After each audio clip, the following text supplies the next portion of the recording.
Hello there, welcome to Outside the Rope, a dominant 9-wicket victory for Australia in the opening Ashes Test at the Gabba. Some immense individual performances from the Aussies and much to ponder for the English heading into the day-night test in Adelaide from Thursday. Here to unpack it all, the great Mark Taylor joins me, along with Tom Decent, 9 cricket writer. Great to see you, gents. Thanks, Matt. It was an enjoyable start to the summer and much to talk about on the show today as well. Mitchell Starc, what a start for him. First ball of the series, if you don't mind. An injury, though, to his new ball partner, Josh Hazlewood. Some headaches maybe for the opening batting situation with Marcus Harris not in great form at test level.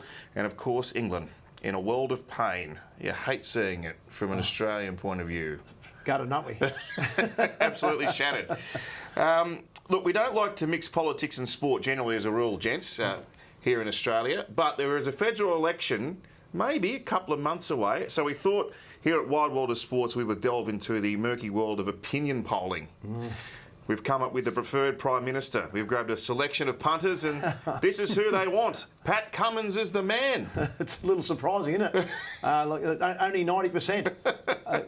After the first test he did just about everything right. So, yeah, I was a little surprised. Maybe 95 might have been closer to the mark. He's the most popular man in Australia, Tom. As far as first days of being Test captain go, does it get much better than that? Bowling the Poms out for 140 odd and from there, it was an unbelievable start to his Test career, right, as captain. Maybe he could balance the Governor-General job and Australian cricket captain simultaneously. Maybe being PM might be a little bit difficult for him. He hardly missed a beat, though, did he? Right from that, after throwing the coin the right way and allowing Joe Root to make the decision first, that was a good start.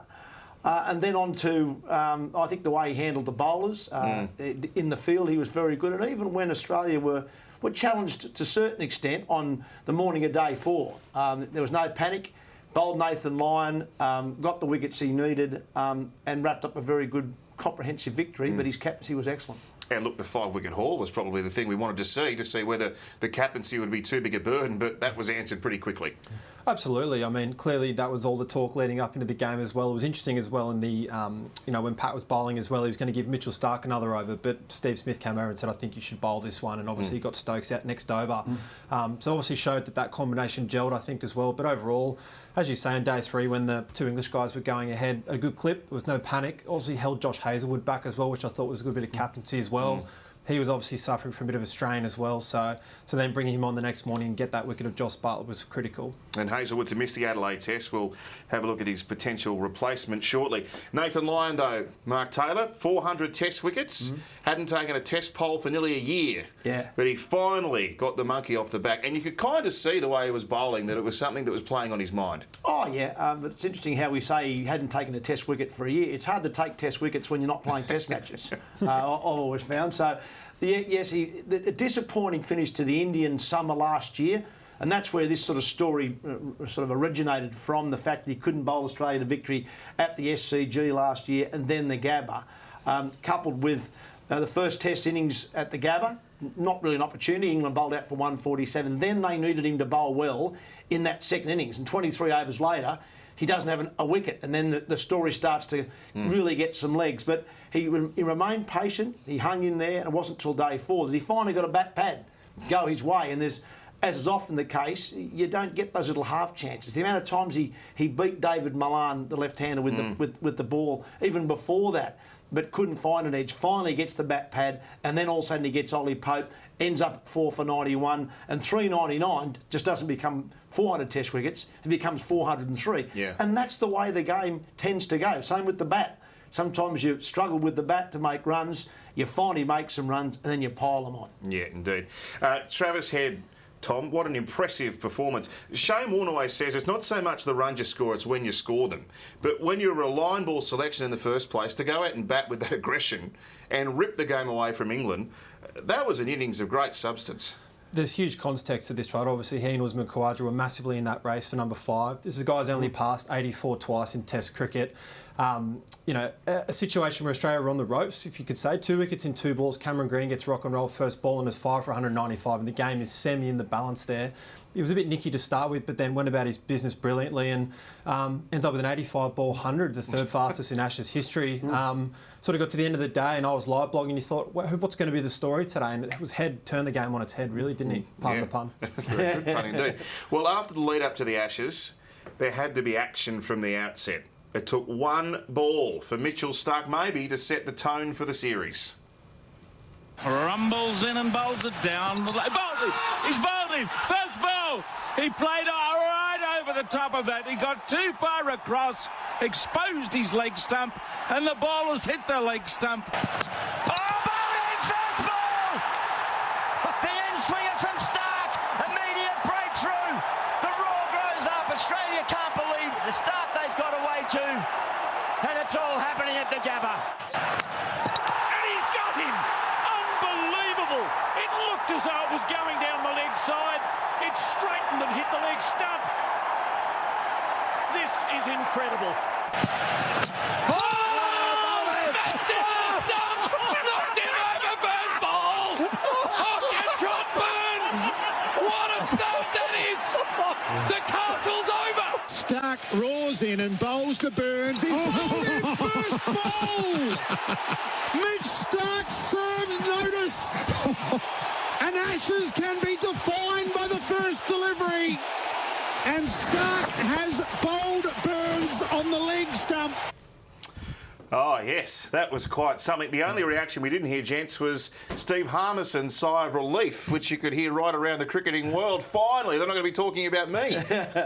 Well, I don't know. They did a lot of that after that moment. In contrast, didn't they, between Starc and the Harmison ball? You're in commentary on radio. What a moment. It was a great moment. Obviously, a great moment for Australian cricket, and also for Starkey. He was under a bit of pressure, no doubt about that. There was stories around that maybe he shouldn't be playing. But he answered him in the best possible way, and I think actually watching his reaction was interesting. Obviously a wicket first ball is the perfect way to start when you're a bowling side. But you could see that Starkey doesn't often get overly excited. He was really animated after he got that. He raced to sort of cover. The guys got around him, and you could see he was red in the face. He was quite pumped. Last summer was a difficult one for him, Tom. Not just his returns in terms of his bowling, but off the pitch as well. Yeah, obviously his father's very ill. That would have played a massive role, right? You know, obviously I haven't been in that situation, but imagine it was in the back of his mind. So I think he averaged about 40 last summer as well. Certainly not great, but not absolutely terrible as well. So fantastic to see him come back into the fold. But I mean, in that second innings, though, he went at sort of almost 4 and over, and his figures were about, I think 3 for 112 all up. So still over his career average as well. Like, obviously wasn't the sort of polished package he was in the first few overs of that first innings. So be interesting to see how it goes in Adelaide. Well, it goes into a pink ball test where you'd think on the face of it he'll excel. He's got no Josh Hazlewood to open the bowling with him now, though. The side strain ruling him out, which is a pretty easy call in the context of a congested series. Absolutely, but it'd be interesting to see if he does get back Josh Hazlewood. Bear in mind that about a month from today will be the start of the last test. So it's not a lot of time to recover. There's no longer a couple of Shield games in between test matches. So Josh Hazlewood hasn't got a lot of time. And as a bowler, a side strain is about as bad as it can get. So, no, obviously he's going to miss Adelaide.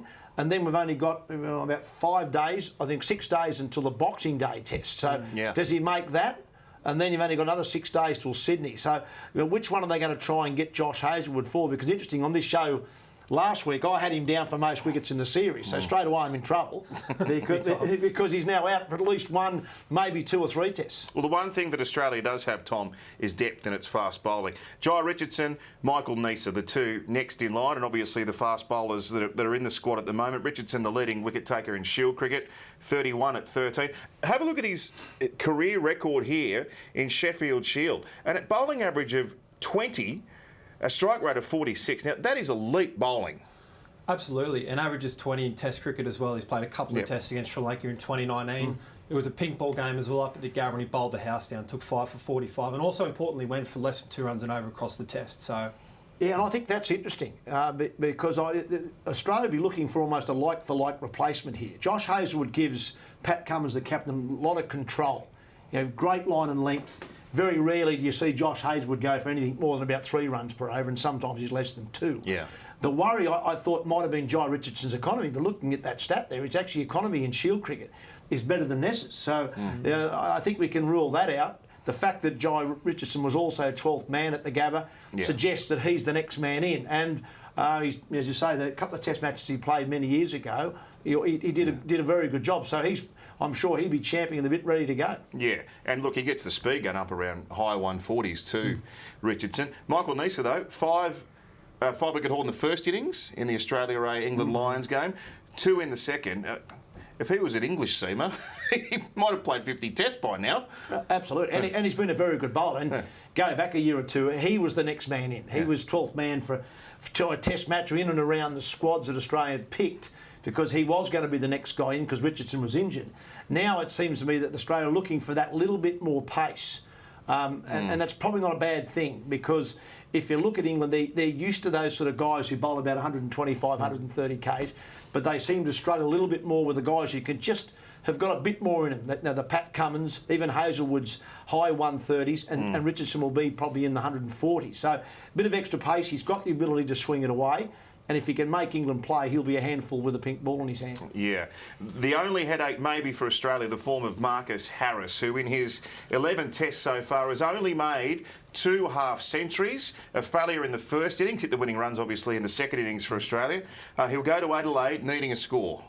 He will, absolutely no doubt about it. And we're also hearing things that David Warner may still be in doubt with that bruised rib. What are you hearing about that, Tom? Yeah, so Malcolm Conn, the chief cricket writer for the Herald, is going to be writing a piece today, basically saying that Davey Warner's very, very touch and go. He's going to have a net session tomorrow on Tuesday to prove his fitness, but even then they're not sure whether he will get through that. Now, if Davey Warner doesn't play and Marcus Harris not in form, there's one guy, well, we all know is ready to play and possibly in the top 6 batsmen in the country anyway, regardless of where he bats, in Usman Khawaja. Yeah, and in a way that probably puts a little bit more pressure on Marcus Harris.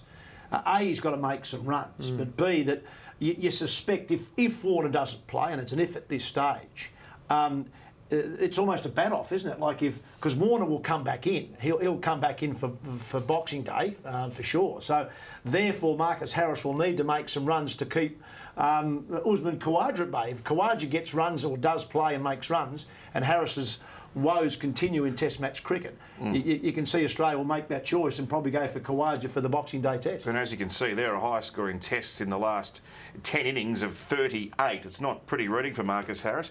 Incidentally too, since the start of the 2019 Ashes, the highest opening partnership Australia has had is 18. There's been 2 partnerships of 13, then you're down into single figures. So that is an area that needs to be fixed up pretty promptly. I guess it's a question, Tom, maybe not during the Ashes, but when do the selectors look at generation next in terms of opening batsmen? Bryce Street from Queensland made 100 for Australia A. The other one that's opening with him in the Australia A team is Henry Hunt, who played for your club in Sydney before heading to South Australia. They both made 5 first-class centuries, and Hunt is averaging 45 this season in Sheffield Shield. So while we spoke last week about the cupboard being bare for out-and-out stars, there are a couple of emerging openers coming through. Yeah, definitely. Some news as well. Will Pukovsky's going to get a hit in club cricket on January 8, which is great. So he's coming back into the fold. Obviously, that will be too late for the Test season, but he's a guy that clearly has a high, big future there. Maybe opening the batting, maybe batting 5. I don't know where he stands there. Street, timely as well. Scored 143 against Tassie earlier in the year. Struggled a bit, averaged about 20 over the next 4 Shield games, but then has obviously come back with a bang and got that ton against the Lions, which has put him in contention. He's not in Adelaide, to my understanding, at the moment. He may get called into the squad. We're not totally sure yet. That will be dependent on Warner's fitness, but Usman Khawaja averages 96 in Test cricket as an opener. So, and Tubby, you spoke about before off air, his dig against South Africa 5 years ago is pretty good. That was his best in Test cricket for mine. That pink ball game, very good bowling attack South Africa had at the time. It was almost thrust in to open the batting, I think, because Warner was off the field, if I remember rightly, and couldn't open the batting because he hadn't spent enough time on the field to be allowed to open. So Khawaja gets pushed straight up and makes, I think he made 140 odd, and I think was man of the match in that game. And I think that was, as I said, looking back, was probably his finest moment in Test match cricket. Yeah, been batting 4 for Queensland, so hasn't opened the batting for a bit. You reckon Australia's got problems? If you're an Englishman, maybe skip this bit.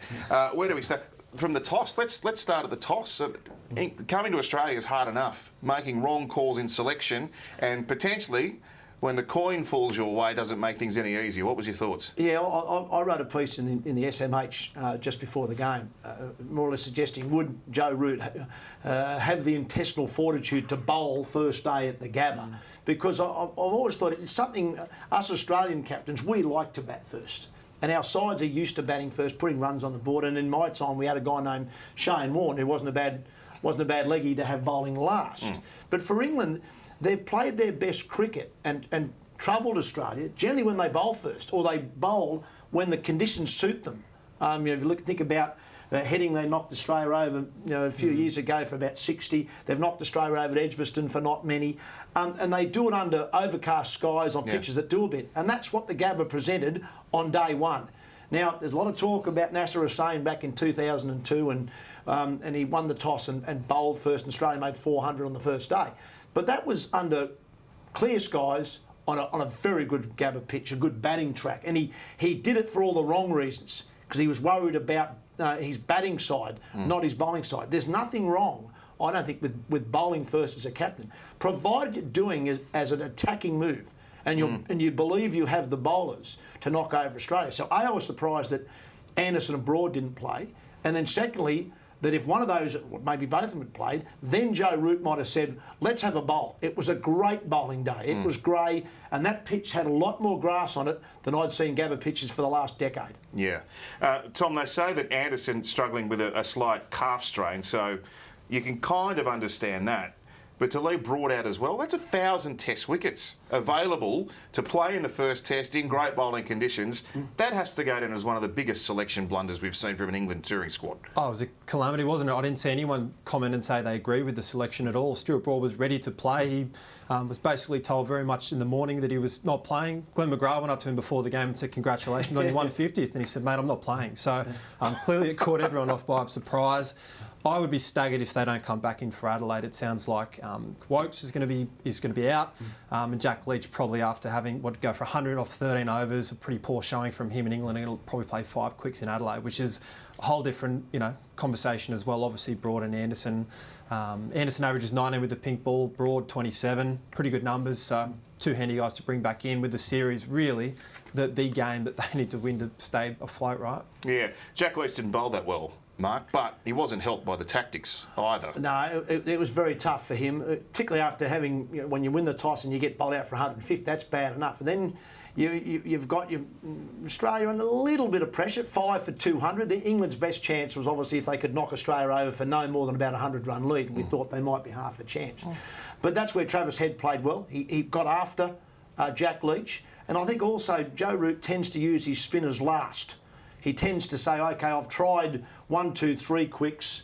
I've gone back to my first quick once, and then, Jack, I better throw you the ball, which is not the way to use a spin bowler. If you looked at Pat Cummins, I think I was quite impressed with Pat at times, the way he got Nathan Lyon into the game in that second innings. He got him on, I think, at 1 for 20 odd, I think, when he brought Lino into the attack against Milan, the left-hander. Got him into the game early. Even though it didn't work, he got Lyon on when there was a game to be won, not a time for the game to be lost. Well, no better example than early on day 4 when he bowled him off the bat and he got the breakthrough before the second new ball with Milan out with the bat pad, the 400th wicket.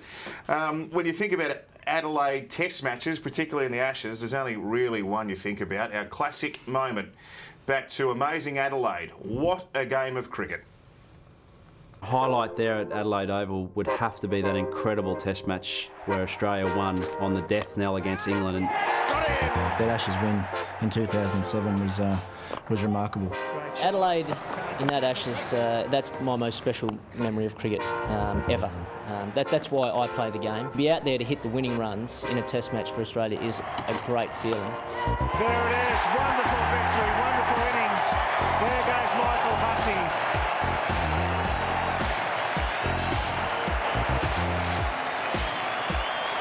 Yes, amazing Adelaide. No pink ball there, but that was one heck of a game of cricket. That's the only time I've pulled the car over on the way home and ducked into the pub to watch the end of the cricket.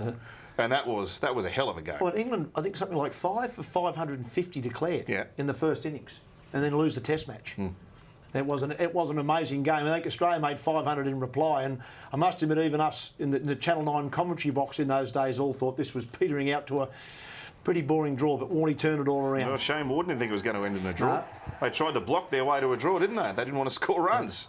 There was that great shot as well, and obviously Australia's final run chase where there was a 7. I think Hussey hit a ball out into the deep, and then there was 4 overthrows as well, and that was the moment when you thought, oh, England are battling here, and Australia could, pull off one of the great wins in Test history. Yeah, look, it's a great venue and always a wonderful Test match, but I think the advent of day-night cricket at Adelaide has taken it to another level. Yeah, it has. And it was amazing. There was a lot of discussion around that time. Is it the right thing to do, particularly with Adelaide, because it's a terrific venue. And the old day Test matches in Adelaide were also very good because there was that crowd behind the pavilion that used to mingle there and have their drinks and what have you, then come out when the cricket was really interesting. But the day night has just added a new dimension to it. People say, at times, it's a little unfair if you're batting under lights. But that, to me, is just another challenge in the game. You don't know what the conditions are going to be. We saw that at the Gabba.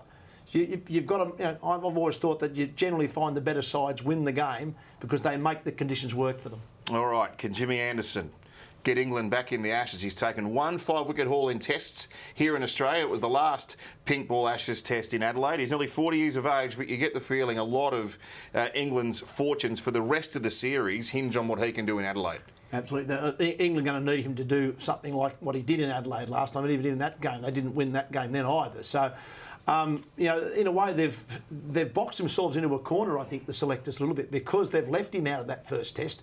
I think there might have been a bit more to this calf strain that he had prior to the first test. But they've really got to play him, and they've really got to play Broad now because they've so-called rested them for the first test. They've now got to play them. But the worry when you do this sort of thing is, what if they don't play well in Adelaide? What if Australia go on to win Adelaide? Then they're in real trouble. Yeah. All right, he didn't bowl too many overs in Test, Mark Taylor, but we're giving him a chance here. Chin music. See if you can dig him in short. Oh, I would have loved to actually bowl a bit of chin music on it. Instead of facing it. I think about 105 clicks an hour was me at my top, at my pomp, as they would say. My chin music, though, for this week has got to be the England top order, particularly their openers. Rory Burns is no doubt under enormous pressure. He's struggled in recent times with the bat. I think he's made something like 4 ducks in his last 9 Test innings. Hamid, the right-hander, I actually rather like the look of him, and he actually played quite well at the game. He only made 2 20s, which doesn't ink you in for the rest of the series, but Hamid looks a Test cricketer.